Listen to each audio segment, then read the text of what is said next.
naman po ay makikita natin na kapag magandang ugnayan ng local government, ng national government, andito po Land Bank, sila po nagpondo nito. Mula naman, nagsimula pa po ito nung pandemya. Kaya natapos din at ito ay makikita natin magiging napakahalaga ang ganitong klaseng mga pasilidad para sa ating mga kababayan na may pabahay at maraming mga serbisyo at inakyat pa namin, may swimming pool pa doon sa taas eh. Para sabi, parang social, parang nasa Makati. Parang hindi mo isipin na makakita tayo ng ganito sa socialized housing, ganito kabilis, ganito kaganda, at dapat na magpasalamat tayo na mayroon tayong ganito at yung mga inspirasyon na nagdala ng ganitong klaseng facility dito ay dapat natin pasalamatan. At ito ay kasama po sa aming programa bilang sa national government dito. Kaya po at dito, kahit hindi national government project po ito, ay gusto kong ipakita sa lahat ng taong bayan na ito ang maaari natin gawin. Basta't magandang ugnayan, basta't magandang ang pag-coordinate ng national at saka local government, eh marami tayong magagawa.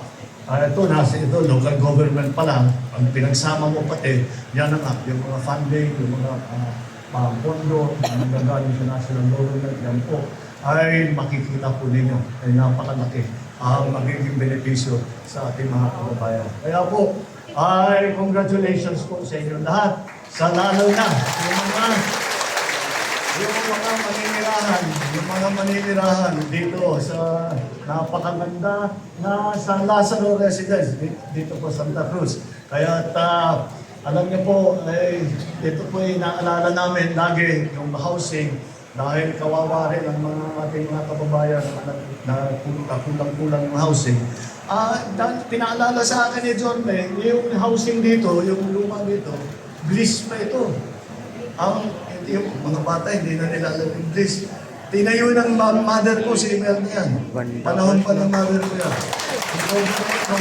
Siya ay Human Settlements Ministry. Yan po. At diyan po namin natutunan, nung panahon ng mother ko, yung Human Settlements. Kaya ang title po ng departamento, hindi housing.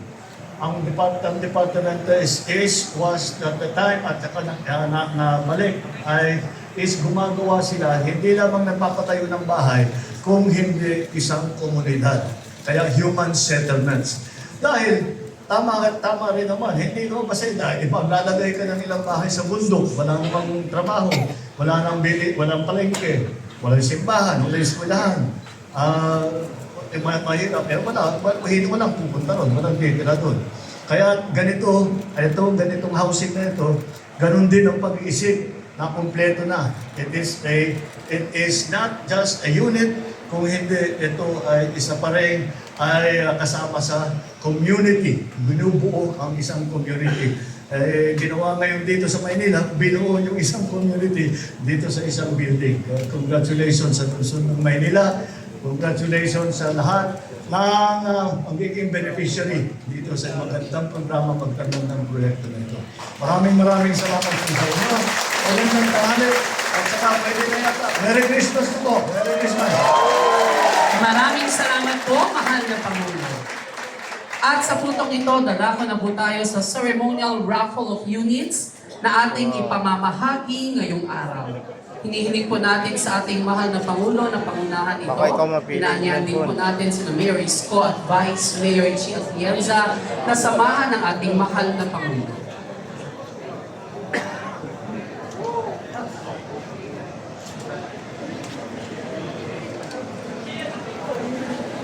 Ready, Mr. President? Maaari na po tayong bumunot sa ating tambiyon.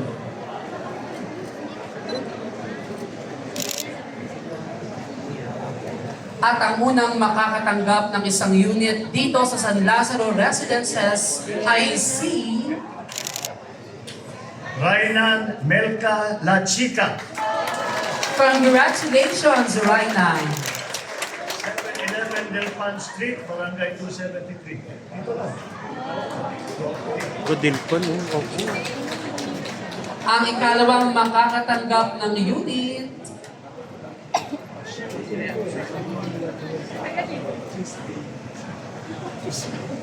Ito naman ang susunod. Helen Tianday Indino na 23 CP Garcia Street, Tondo, Manila, Barangay 120, District 1. Congratulations. congratulations, Ma'am Helen. At ang ikatlong mapipili ng ating mahal na Pangulo na tatanggap ng unit ay si Evangeline Yambut Castañeda, 1225 Narciso Street, Barangay 847, District 6. Congratulations. Congratulations, Ma'am Evangeline. At maraming salamat po, mahal na Pangulo. Isa pa raw po. Dalawa pa po.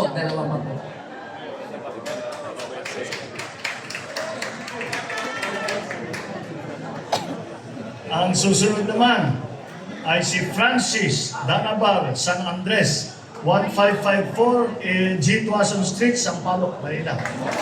Congratulations po sa ating fourth winner.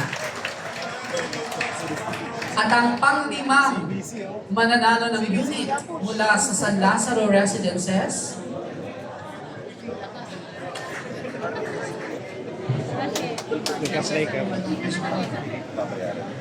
Okay. Yan, ikaw na yan yan. Sumunod naman, Emmeline Balatinsayaw, Palencia.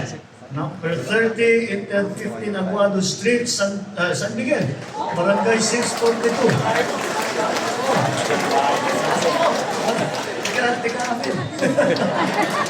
congratulations po. Congratulations sa inyo lahat. At muli, Merry Christmas po. At maraming salamat po, mahal na Pangulo. Sa puntong ito, hiniling po natin sa ating mahal na Pangulo na manili po sa ating stage para sa photo opportunity. Kasama po ang ating minamahal na Alkalde at Vice Mayor. Inanihan po natin ang ating mga kasamahan from DBP,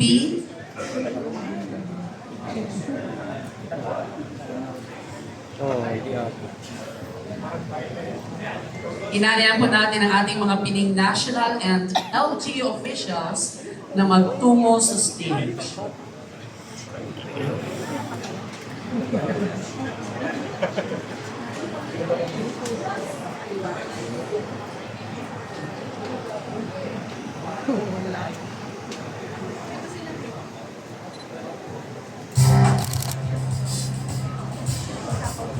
Tinatawagan din po natin ang ating mga department heads. Good luck. Kuya, bilis ah.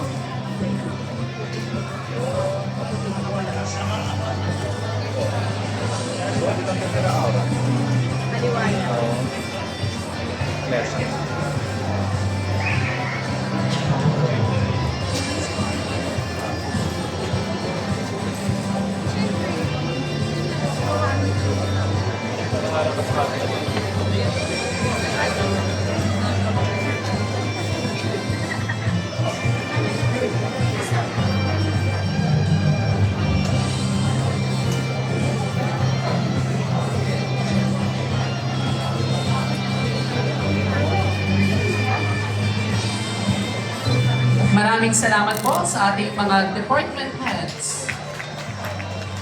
Tawagin po natin ang mga beneficiaries ng San Lazaro Residences. Maaari na po tayong umakyat sa stage.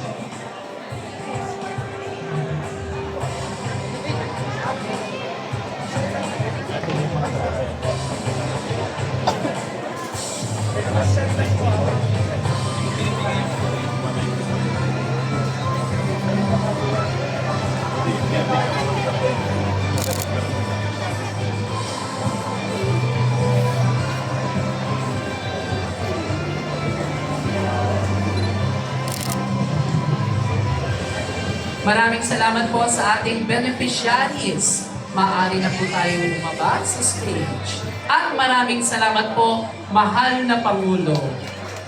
Dito na po nagtatapos ang ating programa.